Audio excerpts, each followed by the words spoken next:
Is there any difference between low-carb and low-fat diet for your health? Here are some research about the topic. In 2012, Dr. David Ludwig and his colleagues conducted a study, Effects of Dietary Composition During Weight Loss Maintenance, a controlled feeding study. They took 21 young adults with high BMI who had been weight stable, brought their weight down by 10 to 15%, stabilized them at that new lower level, and then fed them one of 3 diets. On one end, they had the conventional low-fat diet, 20% fat, 60% carbohydrate.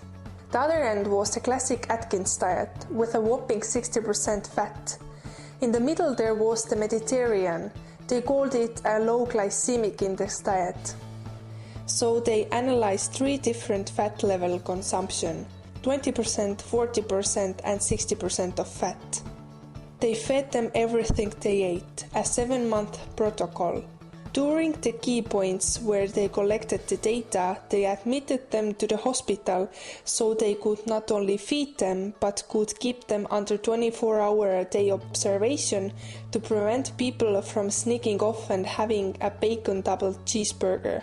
They measured the total energy expenditure by something called stable isotopes, which is very precise.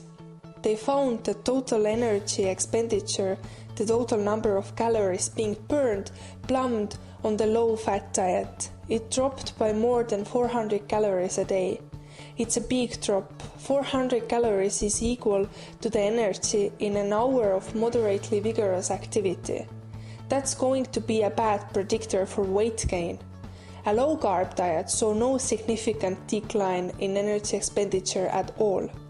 At the low glycemic index, Mediterranean diet showed an intermediate value. So the study found that energy expenditure on a low-carb diet is significantly higher than on a low-fat diet. Another study conducted by Friedrich Samaha and his colleagues in 2003 observed obese people weight loss being on low-carb diet versus low-fat diet.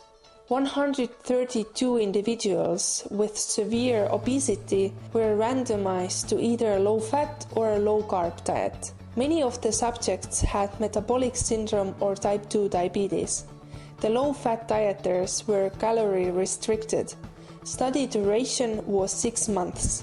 The low-carb group lost an average of 5.8 kilograms, which is equivalent to 12.8 pounds, while the low-fat group lost only 1.9 kilograms, which is equivalent to 4.2 pounds. The difference was statistically significant. The low-carb group lost about 3 times more weight than people on low-fat diet. There was also a statistically significant difference in several biomarkers, all in favor of a low-carb diet. Overall, the low-carb diet had significantly more beneficial effects on weight and key biomarkers in this group of severely obese individuals. In documentary That Sugar Film, Damon Gameau did interesting experiment to find out the effects of high-carb diet. For years he had been on a low-carb, high-fat diet.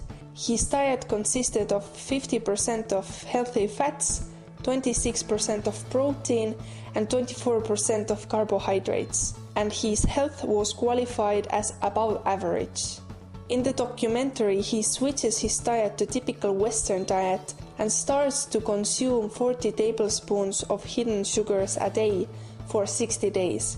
He consumes the sugar from foods which are commonly perceived as healthy.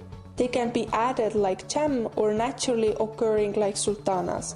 Meanwhile, he maintained the same calorie consumption and the same level of exercise.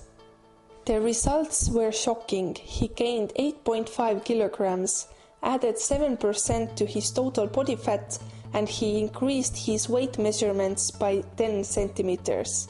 And remember, he didn't change his calorie consumption. But why is low-carb diet better for weight loss and several biomarkers? Dr. Eric Berg explains that weight gain and weight loss is dictated by our hormones. We have fat-making and fat-burning hormones. Fat-making hormones can nullify our fat-burning hormones. There is one fat-making hormone which is the main influencer if it comes to weight gain. It is insulin.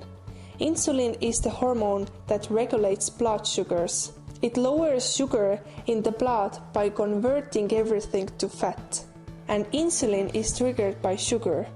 So candy, fruit, pasta, potatoes and other high-carb foods increase our insulin level, which cause our body to store fat.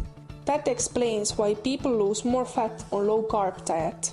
If you want to learn more about the surveys, then you can find links with more information in the description box below. Thank you so much for listening.